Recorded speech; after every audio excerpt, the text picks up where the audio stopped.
साथ जुड़ता रहता है यार, हैं? बताओ, अब उस दिन कोई और थी, वो दूसरी वाली थी। तुमको नहीं बोले, उनके लिए बोले। हाँ। नहीं, लेकिन दोनों बहुत अच्छे हैं। तारा के ना कहने प्रीति, लेकिन भैया कहीं लोग जले तहार।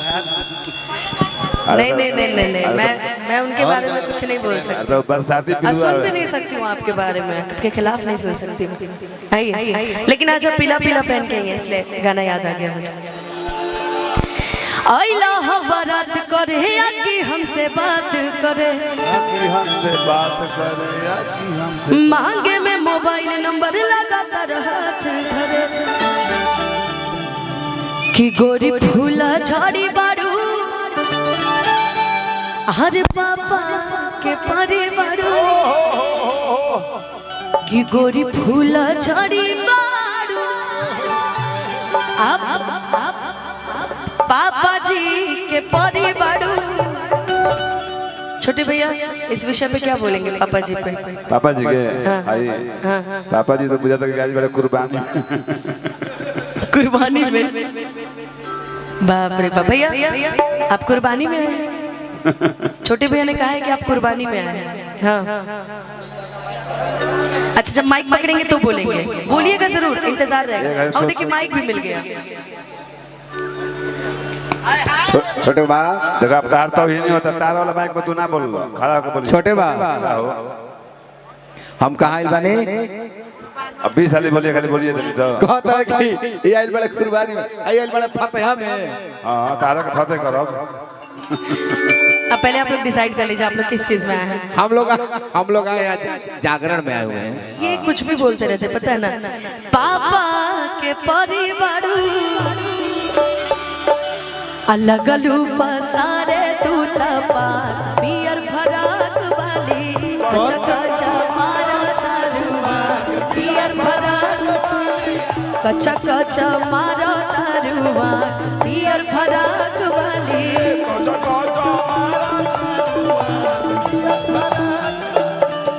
मॉनिटर में म्यूजिशियंस की आवाज बढ़ाइए, तो यहाँ सुनाई नहीं दे रहा है।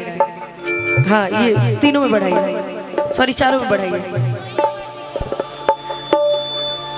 इतना अच्छा साउंड इसको, कि लगलू पसारे तू तपा, पियर फराक वाली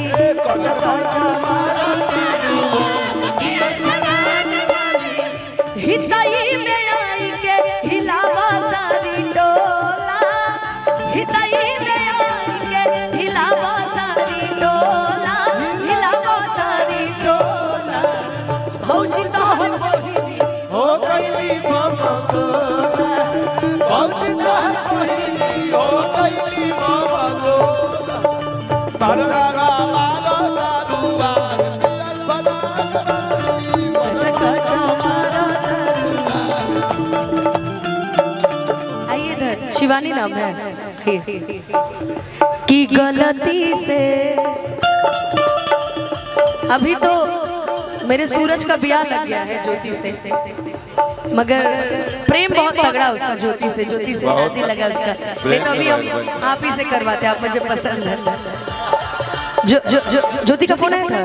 अच्छा, नहीं ज्योति, अरे खुशी कुछ भूल गया। नहीं, सच में ज्योति से शादी लग गई इसकी। कि गलती से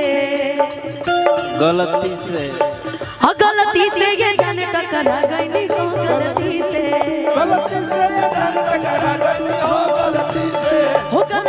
ये जाने टकरा गई हो, गलती से ये जाने टकरा गई हो, गलती से। कि लड़की के देखी पगलाइल बड़का, हर लागे कि भांग खा के आइल बड़का।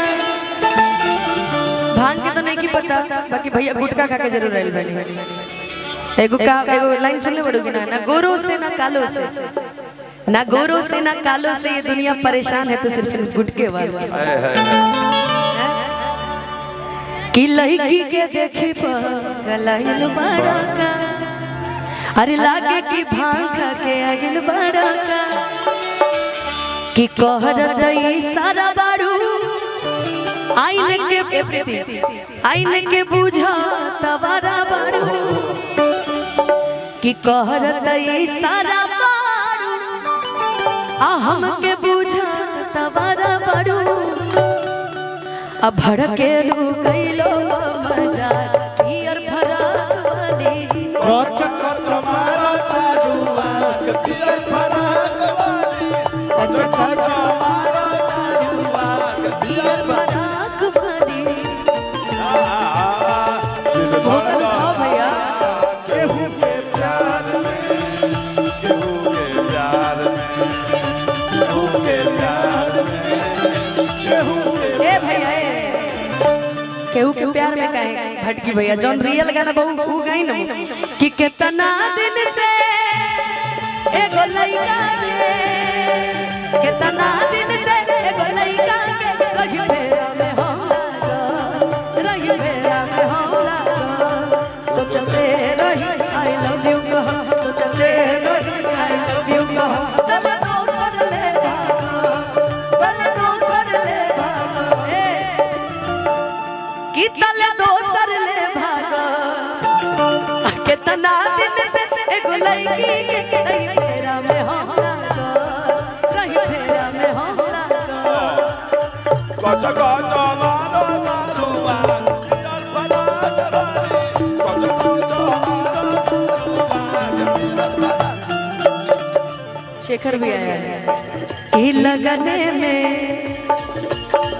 ऐसे काहे मुंह बना रही हो यार हैं दिल टूटा ऐसे क्या करेंगे कि लगने में हमर हो जा तू जाने यही अगले में लगने में हमर हो जा तू जाने ही अगने में लगा तुम्हारा बियाह नहीं करवा दे क्या बियाह अगर हो गया लोग सब ऐसी हो गई यादव जी के घर पे जाओगे अच्छी बात है दोबारा बियाह कर दिए ना ए यादव जी के घर पे न जाएगी जी करा दे बियाह ए अनुपमा लगने में ये दुआ बियाह सब कोई अगर सब बियाह ना करी कर लेगी ऐसे कैसे बोल दिए बहुत अच्छी लड़की है